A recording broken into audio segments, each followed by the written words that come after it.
Bigong-bigo sila at nagwawala si Satanas at si Bangag dahil nung pagdating ni Bangag from according sa ating source, di ba? Pinakita natin sa inyo yung picture ng flight radar na kung saan ayon sa ating source galing si Bangag sa Vietnam. Right after nag-meeting, nagpa-meeting si Bangag kasi dismayado siya dahil hindi nila nakidnap si Senator Bato. Nakita nyo naman, back to back, ang DOJ na suspendihin si Sergeant at Arms.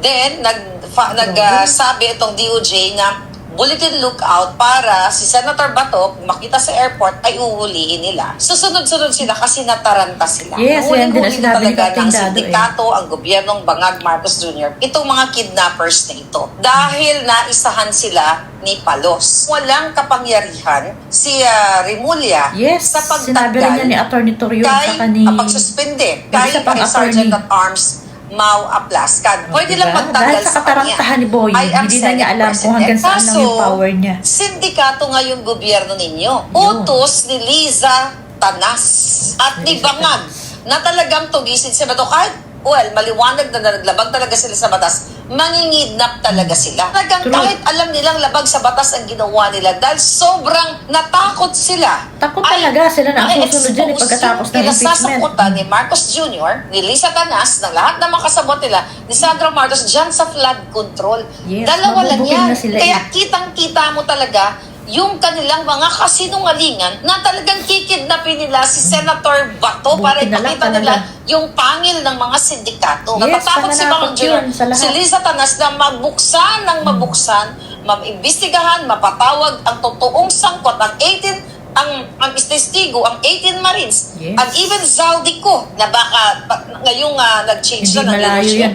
Diba, baka payagan si Zaldico na mag-testify via Zoom. Yun ang kinatatakutan ng mga Bangag. So ayan, diba? Nahuhuli sila sa mga sari-sarili nilang bibig kasi nga natataranta sila dahil hindi sila nagtagumpay kay Bato. Na ngayon nga, ayun sinasabi dito na nagwawala na naman si Liza.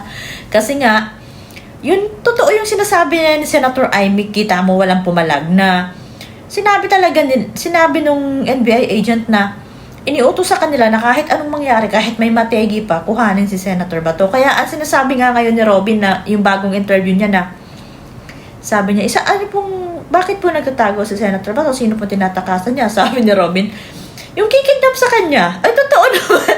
Kasi nga, doon talaga papasok yung ginagawa nila. Ay, kasi wala namang kaso talaga si Bato sa Pilipinas. Tapos, bakit nyo ini-entertain at pinapahalagahan yung ICC na yan? Sa bagay, kayo naman yan, ginawa nyo nga kay PRRD. Sinasabi nga din ni Senator Marcoleta na, sabi niya parang, pag may bumaliktad sa amin, doon sa grupo namin, yung majority, ay parang si Judas yun. Kasi nga, nakita niyo yung ginawa ng Senator Bato. Kung nahuli si Bato, sabi ni Senator Marcoleta, ganon din kay PRRD ang mangyayari doon. Sa tingin nyo, kung nakuha nila si Bato, makikita pa natin yun. Hindi na. Ganon ang gagawin nila kay PRRD. Sinong tutulong sa'yo doon, di ba? Paano ka mapupuntahan doon ng mga tao, ng pamilya mo? Mas mabuti pa yung mga tinatakot na senator dyan na dito lang kayo makukulong, makikita kayo ng pamilya nyo. Pwede pa kayong lumaban kasi nga makakakuha kayo ng abogado nyo. Pero kay Bato, nirest na talaga yung buhay niya para lang makaboto at mabago yung leadership ng Senado kasi sobrang hindi ko na ma-describe si Soto galing-galingan na nakakainit ng ulo. Bad trip na din ako dyan kay Soto. Pag nagsasalita, mali-mali talaga. Akala nyo pati Supreme Court gaganunin mo para lang ma-impeach nyo si BP Sara. Wala namang ginawang masama sa'yo si BP Sara, di ba? Hindi ko alam kung saan siya humuhugot ng ng pinagsasabi niya, pero maleta nga pala, maleta. Pag nga pala may maleta, lahat, wala kang, huwag ka na mag-expect ng kahit na anong kabutihan kapag member ng maleta. Yun. Kaya yan ngayon, galit na naman. Kaya, at saka yan, kaya lumabas yan si Boying, kaya parang bigla na lang siyang lumabas at nakiepal. Walang kapangyarihan si Remulla sa pagtanggal kay pagsuspende kay Sergeant at Arms Mau Aplascan. Pwede lang magtanggal sa kanya. I am Senate President. Nabigong-bigong sila at nagwawala si Satanas at si Bangag dahil nung pagdating ni Bangag from according sa ating source, di ba? Pinakita natin sa inyo yung Yes, picture naglalagalag, ng flight kunyari radar na ay- kung saan, ayon sa ating source, galing si Wala Bangag na naman sa sa Pinas. Vietnam. Para Right after kung anong mangyari, nag-meeting, wala siya. nagpa-meeting si Bangag, kasi dismayado siya dahil hindi nila nakidnap si Senator Bato. Yes. Nakita nyo naman, back to back, ang DOJ na suspended si Sergeant at Arms, then nagsabi itong DOJ na bulletin lookout para si Senator Bato, kung makita sa airport, ay uhulihin nila. Susunod-sunod sila kasi nataranta sila. Yun, Huling-huli na taranta talaga na, ng sabi sindikato, ni ang gobyerno, Kapitado, Bangag, kaya Marcos ganyan sila Jr. kumilos. Itong mga kidnappers na ito. Dahil naisahan Natataranta sila ni Palos. Nasa na nga ba si Palos ngayon? For sure, hindi lalabas ng bansa si Senator Bato. Galit na galit sila. Nag-statement si Boying Rimulya Yes. na tanggalin si Sergeant at Arms Mau Aplaska. Nakita nyo, dahil daw siya nagpaputok. Pero mga kababayan, Kitang-kita mong ipinaliwanag. ginagago nila ang mga Actually, tao. sa pinaliwanag, may pinost dyan si Attorney Torion, mga kababayan, true. Saka si- na isa pang walang attorney. kapangyarihan si Nag-post Rimulya agad yung dalawa sa na yun, halos pagtanggal magkasunod. kay pagsuspende kay Sergeant at Arms Mau Aplaska Aplaska, dahil nga Aplaska. pinapaliwanag na magkahiwalay o co-equal branch ang Yes, executive hindi ka at ang dapat legislative. umandun. Paulit-ulit na pinapaliwanag yan ng mga magagaling na Maghari-harian abogado doon, magkaiba na kayo sinasabi na ang Sergeant at Arms ay hindi pwedeng panghimasukan ng executive at pwede lang magtanggal sa kanya ay ang Senate President sa batas na hindi pwede manghimasok si Boying Rimulya kay Sergeant at Arms Aplaska. Kaso, sindikato nga yung gobyerno wala silang ninyo. pakialam sa Utos batas, ni kaya Liza ganyan. Tanas Ayan, si Liza na at naman. ni Bangag na talagang tugisin si Bato. Kahit, maliwanag na naglabag talaga sila sa batas, mangingidnap talaga sila. Yes. Then, dahil back to back ang kanilang mga kasinungalingan, nag-release ng statement. Itong DOJ nga, ng Immigration Lookout, di ba? Kay Senator Bato. At inamin niya mismo ni Vida, ng Frederick Vida, na talagang nagkaroon sila ng coordination with the NBI noong time na sumugod sila nahuhuli doon sila sa sarili or nila. lumusob sila. Talagang kahit alam nilang labag sa batas ang ginawa nila dahil sobrang natakot sila. Okay? Na-alerto sila na si Senator Bato nga ay boboto dito sa Yes, pagpalit ng nagulat sila presidency. dyan eh. Ang bottom line dito, una, okay, iniisip nila na kapag nagkaroon ng change of leadership, ay hindi nila may impeach si Inday Sara.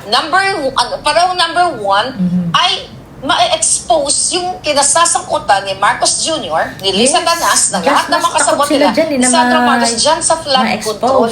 Dalawa Takot lang sila yan. kay Kaya Marcoleta. kitang-kita mo talaga yung kanilang mga kasinungalingan na talagang kikidnapin nila si Senator Yun Bato talaga yun. para ipakita nila yung pangil ng mga Tatakutin sindikato. nila yung mga So talagang senador na dumulusot iba. ang mga jutang Buti na generous lang na hindi ito nagtagumpay. para lukuhin, linlangin ng taong bayan. Natatakot si Bangag Jr., si Liza Tanas na mabuksan, maimbestigahan, mapatawag ang totoong sangkot, ang 18, Yes, yung 18 Marines, ang naku. testigo, ang 18 Marines, and even Zaldico, na baka ngayong nag-change na ng leadership.